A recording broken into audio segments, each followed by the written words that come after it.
Welcome back ulit sa aking YouTube channel, ang Ngetz PH.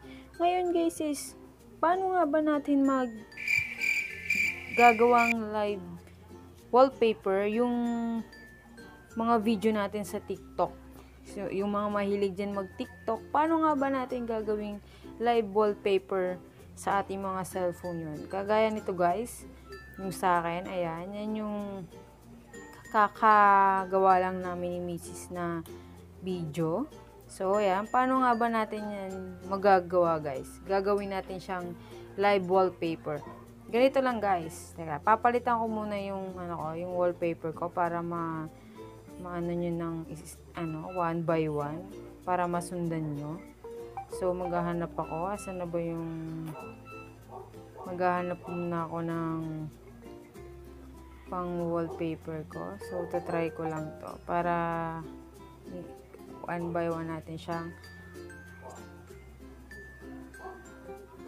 hindi pala siya naka-lock screen. Hindi pala lock screen dapat. Dapat pala home screen.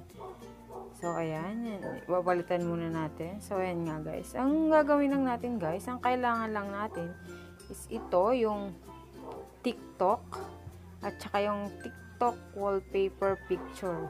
Yun na yung kailangan natin. Siguro naman sa TikTok mayroon na, halos lahat mayroon ng TikTok apps ngayon. So hindi na, ang kailangan nyo lang is yung TikTok wall picture. So yan guys is mai-install natin yan sa Play Store. So yan, i-search lang natin siya, TikTok, yun sa mga bago, TikTok wall picture. Ayan guys, lalabas naman agad siya.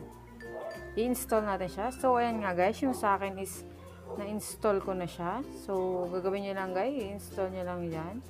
Then, sa akin, ayan, open na lang. Kasi nga, na-install ko na siya, kanina lang. So, open natin. Then, get set wallpaper. Dito kasi guys, kanina, so, trinay ko na nga kanina to. Ito nga yung kaninang nalabas kanina sa live wallpaper ko. Yan, yun. Para magkaroon kayo guys na nakasave na live photo dito o yung galing sa TikTok, ang gagawin nyo guys is babak lang natin and then pupunta tayo dun sa TikTok apps natin. Then guys, pupunta tayo dyan. So, i-click natin siya. Yan, pupunta tayo dito sa apps ng TikTok.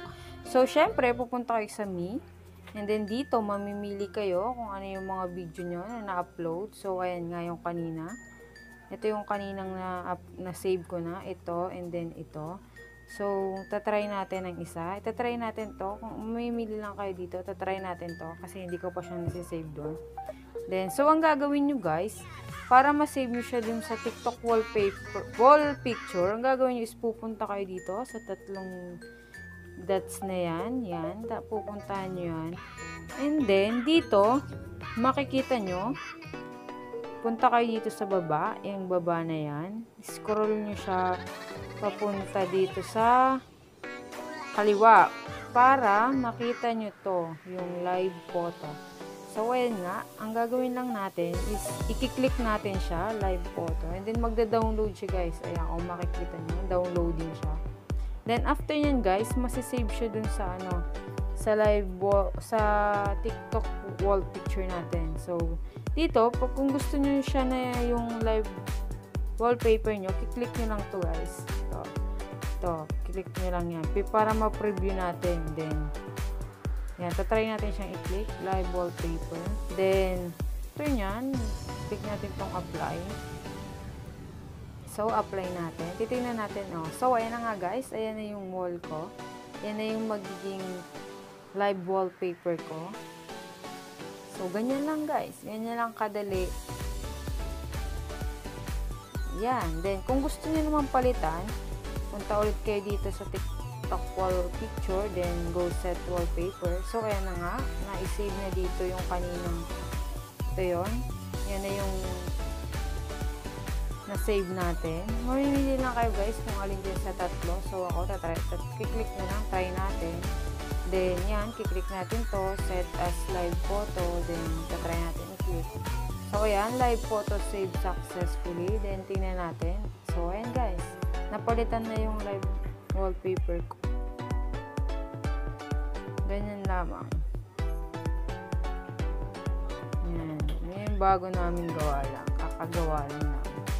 So, ayun guys. Sana natulungan kayo. And then, salamat!